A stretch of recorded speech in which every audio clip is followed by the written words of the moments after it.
ছাগলটা ঘাস খাইলো বাজান রে, ছাগলটার দিকে চাইয়া দেখি বাজান রে, ছাগলের বাচ্চার পেটটা টিমটিমা। আরে কথা কোন ঠিক কিনা? হেই মিয়া কি ঠিক? এটা কোন ওয়াজ হইলো? আইরা করে ওয়াজ করুন আর বালা বালা বক্তা দুর্নাম করুন, এর লেগে তো অনেক মাহফিলে লোক হয় না। ওরে দর্শক ভাইয়েরা, আমি একটা জিগির ধরবো বাজান রে, আমার সাথে সাথে আপনারাও জিগিটা ধরবেন।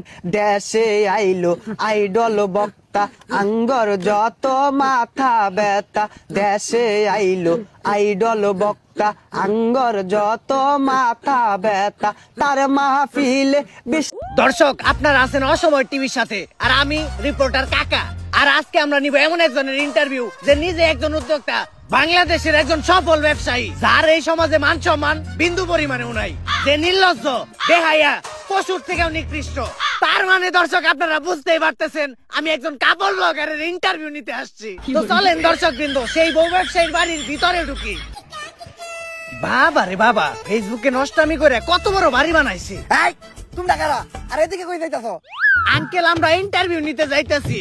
বাসার মেন গেটে লেখা দেখত নাই যে এই বাসায় কুত্তা আর ফেসবুকের হলুদ সাংবাদিক প্রবেশ নিষেধ? বাইরে থেকে বাংলাদেশের সব পোলাকে বিসি জোড়া দিলে অতগুলো বিসি হইব না যতগুলো ফেসবুকে হলুদ সাংবাদিক আছে।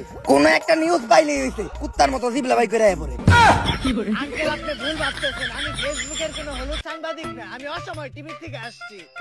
TV channel? সরি বাবা। আচ্ছা আঙ্কেল, এই বাড়ির মালিক আপনার কি হয়? আমি তো ওর বাবা। কি বলেন আঙ্কেল, আপনি একজন কাপড় ব্লগারের বাবা? আচ্ছা আঙ্কেল, আপনি যে একজন বউ ব্যবসায়ীর বাবা, এতে আপনার অনুভূতিটা কি? ওয়াক্ফু লজ্জা করে, আমি তো সমাজে মুখই দেখাইতে পারি না। এর লেগে আমার কেউ জিগাইলে আমি কই দিয়ে আমি কামলা দিয়ে খাই, আমার কোনো পোলাপান নাই। আঙ্কেল আপনি এভাবে বলতে পারেন না, যত যাই হোক আপনি তো একজন সফল বউ ব্যবসায়ীকে জন্ম দিচ্ছেন। জন্ম তো আমি দিতে চাই নাই, আসলে ওটা ভুলে হয়ে গেছে। দুষ্টা তো আর আমার না, দুষ্টা হইলো ওই ঝড়ের রাইতের, ফার্মেসি খোলা ছিল না। যাই হোক আঙ্কেল, উনার জন্মের পর থেকে একজন সফল বউ ব্যবসায়ী হয়ে ওঠার গল্পটা যদি একটু বলতেন। এই গল্পটা অনেক অভিশপ্ত, আজকে থেকে বহু বছর আগের কাহিনী। আল্লাহ, আজকে যেন আমার একটা পোলা হয়। আমার স্বপ্ন আমার একটা পোলা হইলে আমি ওরে মুকেশ আম্বানির মতো বড় ব্যবসায়ী বানামু। আমিন। কংগ্রাচুলেশন, আপনার ছেলে সন্তান হইছে। আলহামদুলিল্লাহ, আমার দোয়া কবুল হইছে। কিন্তু একটা সমস্যা আছে, ওর রিপোর্ট দেখে যেটা বুঝতে পারলাম, ওর মাথায় তো ব্রেন নাই, ব্রেনের জায়গায় গু আছে, আর ওর মাথার জায়গায়